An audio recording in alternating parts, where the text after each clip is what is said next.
If you can believe it, we've reached our final speaker of the day now. So to send us off back into the world is Susan HayesCulleton, aka the Positive Economist.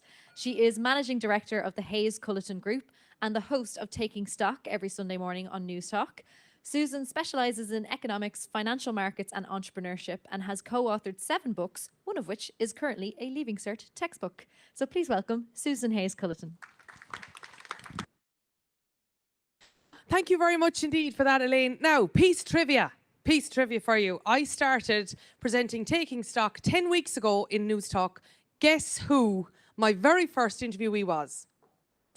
Your very own Elaine. In she came into studio that day. They had told me, oh yes, we've Elaine Burke and she's coming in and we're going to talk about the Nintendo Switch. And then there she was. And then she said, oh, it's you. And I said, it's you. And then so I really have a special place in my heart for women in data science, particularly for Elaine, helping me to settle right into that job. So there you go. The wheel does turn. So I am indeed your last speaker today, and I am going to bring some economics this time into data science, and I'm going to do so. I'm going to talk about 3 major economic trends that very few people are talking about for a start, and but they have a big impact on us all. And secondly, I'm going to link them then to the Sustainable Development Goals like you've been doing all day. And I'm going to leave it up to you to decide how data science fits in here, to decide how you think that the role of the profession and the industry is to make sure that this works out the right way. So I'll start off with number 1. Intergenerational wealth. $84 trillion is going to change hands across the generations in the next 2 decades across the world. Now, 84 trillion is a very big number, 20 years is a very long time. 3.5 trillion is going to change hands in Europe by the end of the decade. Now, what does that mean? Well, for a start, it then means, what about accessibility for house prices?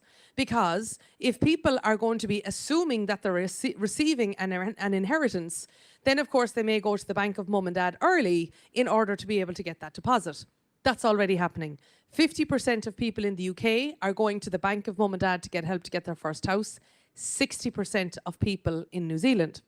Now, when I look back at when my mum and dad got their mortgage, when they did, dad was the only person generating an income in the household. And also there was a lot less disparity or dispersion among the wages that people were earning at the time. Interest rates were really, really high, so it was difficult. Then again, ask anyone about paying a mortgage, and I'm sure you'll hear lots of people saying that. But fast forward to my time. So now, when it comes to me, myself and my husband were both earning an income, and therefore, and also there's a lot more dispersion in the amount of salaries that people are earning at the time. We didn't go to the bank of mum and dad to get on the property ladder, but the question is, if we were starting off today, would we? So how do you manage that? From a taxation point of view, how do you manage that?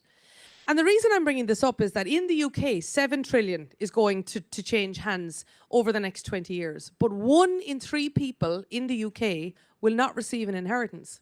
So, do you say, right, well, we're going to tax the people who inherit wealth, and then we're going to make sure that some of that then goes to people who do. Or sorry, tax the people who receive an inheritance and then give it to people who don't. Right now, 0.7% of the tax take in Ireland and in the UK is inheritance tax. But just think about it. If your parents, or you, work really hard in order to create your money and to create your wealth, is it fair to tax them simply because they die? And you see where this goes, is that the data might say one thing, the emotions might say another, the politics might say another. And this is a trend that is going to have a really, really, really big impact on things like house price and accessibility, on inheritance and taxes, and also in financial literacy, in the ability to be able to manage an inheritance. 36% of millennials today in the UK are factoring in an inheritance into their retirement planning. So this might shape how long they work for, the types of jobs they go for, the types of houses they borrow for. But also remember, people are living longer. So what if they don't get the inheritance when they expect it? Then what? And this is where I'm saying to you about the importance of thinking about how data science fits in here. I'm talking about really big numbers, and I could give you so many more statistics on this, and I'd only love to do that, but I want to give you 2 more trends as well at the same time. But this is something that you're not seeing being discussed on on the TV or on, well, you are on the radio because I'm talking about it. But the point is because it's too slow. Like today I could talk to you about the oil price. That's affecting the news today. I could talk to you about NATO. That's affecting the news today. I could talk to you about the exchange rate between the euro and the dollar. That's affecting the news today. What I'm saying will just creep up day after day, week after week, year after year. And that's why it's important that I bring this up. The second trend that I want to bring up to you today is Ozempic and weight loss injections, right? The reason I'm bringing this up is because at the moment, weight loss drugs like Wegovy or Mounjaro or Ozempic, if you ever run out of conversation at a dinner party, just ask someone what their opinion is on Ozempic. You don't have to say another word for the night, or else invite me and you won't have to say anything anyway, right? But it's interesting. Everyone has an opinion on Ozempic. Everyone has an opinion on Ozempic. But what I now want to do is extrapolate forward to you how it could change things. Because last week we had somebody on the show talking about food security. A quarter of all the food created in the world for human consumption is wasted. Some because we're full and we have too much on our plates. Some because storage or distribution isn't managed well enough. Some because the packaging enables it to go stale. Some of it, there aren't labourers in fields to pick it, right? So for whatever reason, a quarter of all the food in the world is wasted. The population is expanding, and also a third of all emissions in the world are generated from food. 60% of the emissions of that third is generated from meat and from milk, right? And again, I could keep on going here. But think about it now. Ozempic is a chemical that suppresses appetite. So could that actually lead to a game of two halves entirely? So let's say myself and Elaine are out for dinner. I'm on Ozempic and she's not.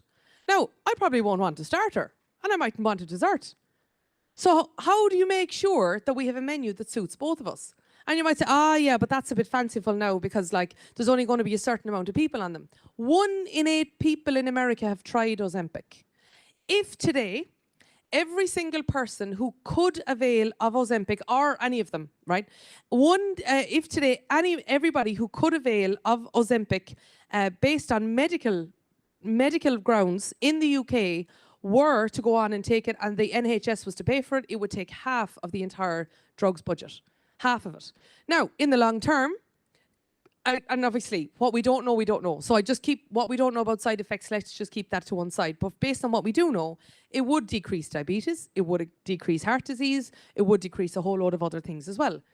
So there's two ways in which they are, the term or the whole idea of weight loss injections are influencing two really big conversations around food security and the public purse. Then we look at hospitality, like I say. How does the hospitality industry react to being able to handle myself and Elaine going out for dinner? And one of us not leaving a whole load of food on our plate and the other one not leaving starved and feeling very much, I got no value for money for there. Weight Watchers in the US has gone bankrupt because now that is, of course, its greatest competitor. So when you look at this, and also in a couple of months' time, at the moment they're injections, in a couple of months' time, Eli Lilly is coming out with a pill version. And further after that, there's also now a new version that's coming out where it will also have muscle, an ability to build your muscles as well. Because obviously, if you're not eating enough nutritionally, well then that can lead to other body problems. So that's the second one. Everyone's talking about Ozempic as, the celebrities are all getting it, or, it's very expensive, or people are taking it and they're not saying anything. Yes, at the moment it's a cultural conversation, but it's a big economic one. And you think about those impacts. Think about what you've been talking about today in terms of the Sustainable Development Goals. Food security, hospitality, nutrition, the public purse, enabling people to go on and to live longer lives. It's right at the heart of that. But yet, a lot of the conversation hasn't got to that point yet. And of course, you, of all people, know the importance of looking at data along the way. But when you see 1 in 8 people in America having tried it, they're not all on it, having tried it, we'll see where this trend goes.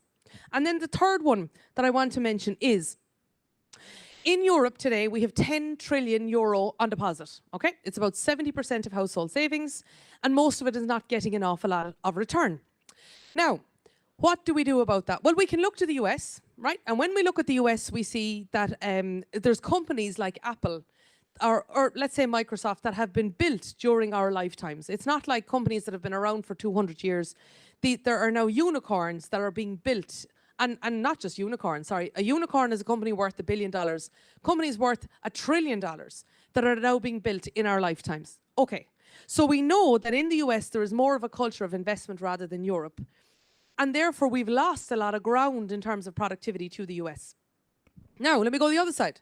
If I go over to China, this might surprise you, but 10% of China's GDP is driven by green energy, and a quarter of their growth is driven by green energy. They've stolen a march in China, particularly in AI and also on green energy. So where is Europe's USP? Where is the unique selling point of Europe? Well, we're really good at regulating, for sure. We're really good at, we're actually very, very good at decreasing inequality. We're very good at that. We are now looking at around about 1% growth. And there's an awful lot of things that Europe does well. But what are the new things that we're doing well? So there's another area that I'm going to suggest that you keep an eye on, and that is the Savings and Investment Union that's being put forward. So imagine this.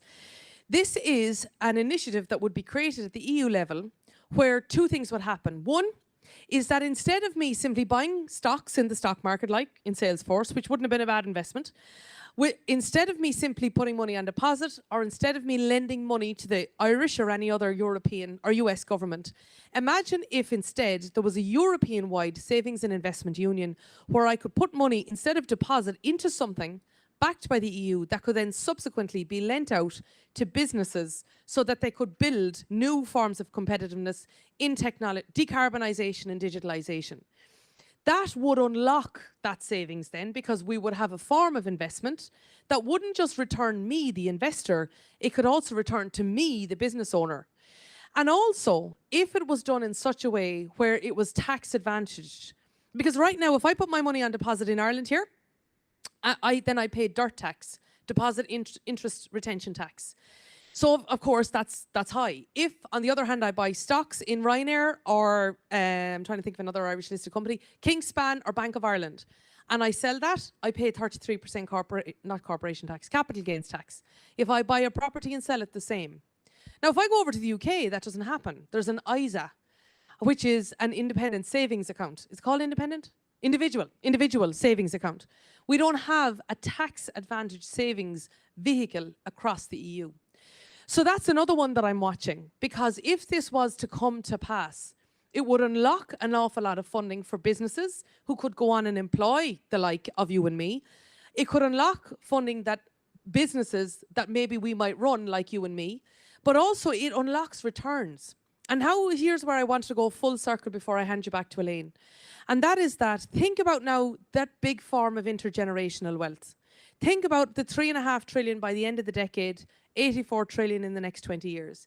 If there's one thing we need to do, and I'm looking at a predominantly female audience, imagine that as women in data science. But anyway, as we look, every second female born this year will live to be 100. Statistically, we will outlive our husbands or whoever else. We might, don't worry, you're grand a while, right? He's getting very worried here. And given that I know Jennifer's an actuary, she has all the statistics on this now, far more than I do. So the thing is that as women, we're going to be inheriting an awful lot more money, or else it's going to be left to us as, it's just going to be left to us. And the one thing we can do more than anything in order to make sure that intergenerational wealth goes in the right direction, in line with the Sustainable Development Goals, is arm ourselves with how we can manage that well. So financial literacy and economic literacy and understanding how the decisions that you make, backed by the data that you've got, coupled with the trends that are going on, whether they're under the radar like the 3 I've told you about today, or over the radar like what we talk about all the time, it really will make a massive, massive difference to you, to your own economic security, and to the legacy that you live, both in your career and beyond. So I want to leave you with those 3 thoughts today. Number 1 is intergenerational wealth. Number 2 is weight loss injections, and that'll be moving on. And number 3 is also the Savings and Investment Union. They're the things that are creeping in under the radar. There's lots of data behind them. There's lots of decisions to make, and they will all affect you whether you know it or not. So thank you very much for sticking with me and being here with me during the last session of the day. I really wish you the very best, and I'm more than happy to talk to anybody afterwards. And I was told to be finished at 16:40 on the button. I had to make sure that I was punctual to make sure. So this lady here who told me I had 5 minutes left, whoo! On that note, thanks so much indeed for having me, and I hope you've had a lovely day. Back to you, Elaine.